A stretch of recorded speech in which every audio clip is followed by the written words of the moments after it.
John chapter 11. Lazarus is ill. A certain man, Lazarus, was ill. He was from Bethany, the village of Mary and her sister Martha. This was the Mary who anointed the Lord with fragrant oil and wiped his feet with her hair. Her brother Lazarus was ill. So the sisters sent word to Jesus, saying, "Lord, the one whom you love is ill." When he heard this, Jesus said, "This illness isn't fatal. It's for the glory of God, so that God's Son can be glorified through it." Jesus loved Martha, her sister, and Lazarus. When he heard that Lazarus was ill, he stayed where he was. After 2 days, he said to his disciples, "Let's return to Judea again." The disciples replied, "Rabbi, the Jewish opposition wants to stone you, but you want to go back?" Jesus answered, "Aren't there 12 hours in the day? Whoever walks in the day doesn't stumble because they see the light of the world, but whoever walks in the night does stumble because the light isn't in them." He continued, "Our friend Lazarus is sleeping, but I'm going in order to wake him up." The disciples said, "Lord, if he's sleeping, he will get well." They thought Jesus meant that Lazarus was in a deep sleep, but Jesus had spoken about Lazarus' death. Jesus told them plainly, "Lazarus has died. For your sakes, I'm glad I wasn't there so that you can believe. Let's go to him." Then Thomas, the one called Didymus, said to the other disciples, "Let us go too, so that we may die with Jesus." Jesus with Martha and Mary. When Jesus arrived, he found that Lazarus had already been in the tomb for 4 days. Bethany was a little less than 2 miles from Jerusalem. Many Jews had come to comfort Martha and Mary after their brother's death. When Martha heard that Jesus was coming, she went to meet him, while Mary remained in the house. Martha said to Jesus, "Lord, if you had been here, my brother wouldn't have died. Even now I know that whatever you ask God, God will give you." Jesus told her, "Your brother will rise again." Martha replied, "I know that he will rise in the resurrection on the last day." Jesus said to her, "I am the resurrection and the life. Whoever believes in me will live, even though they die. Everyone who lives and believes in me will never die. Do you believe this?"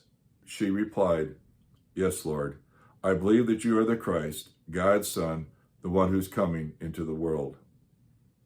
After she said this, she went and spoke privately to her sister Mary. "The teacher is here and he's calling for you." When Mary heard this, she got up quickly and went to Jesus. He hadn't entered the village, but was still in the place where Martha had met him. When the Jews who were comforting Mary in the house saw her get up quickly and leave, they followed her. They assumed she was going to mourn at the tomb. When Mary arrived where Jesus was and saw him, she fell at his feet and said, "Lord, if you had been here, my brother wouldn't have died." When Jesus saw her crying and the Jews who had come with her crying also, he was deeply disturbed and troubled. He asked, "Where have you laid him?"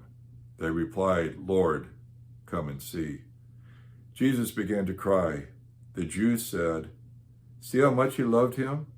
But some of them said, "He healed the eyes of the man born blind. Couldn't he have kept Lazarus from dying?" Jesus at Lazarus' tomb. Jesus was deeply disturbed again when he came to the tomb. It was a cave, and a stone covered the entrance. Jesus said, "Remove the stone." Mother, the sister of the dead man, said, "Lord, the smell will be awful. He's been dead for 4 days." Jesus replied, "Didn't I tell you that if you believe, you will see God's glory?" So they removed the stone. Jesus looked up and said, "Father, thank you for hearing me. I know you always hear me. I say this for the benefit of the crowd standing here, so that they will believe that you sent me."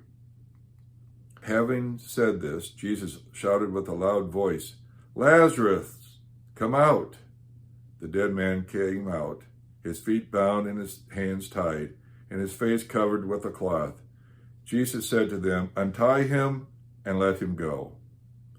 Therefore, many of the Jews who came with Mary and saw what Jesus did believed in him.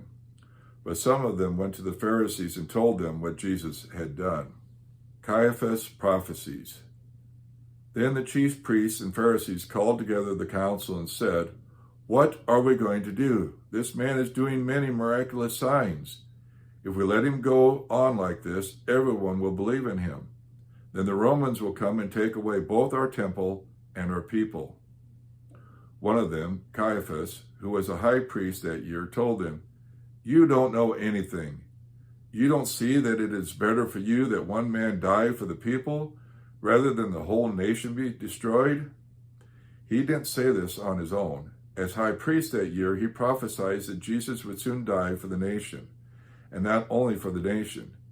Jesus would also die so that God's children scattered everywhere would be gathered together as one. From that day on, they plotted to kill him. The Passover draws near. Therefore, Jesus was no longer active in public ministry among the Jewish leaders.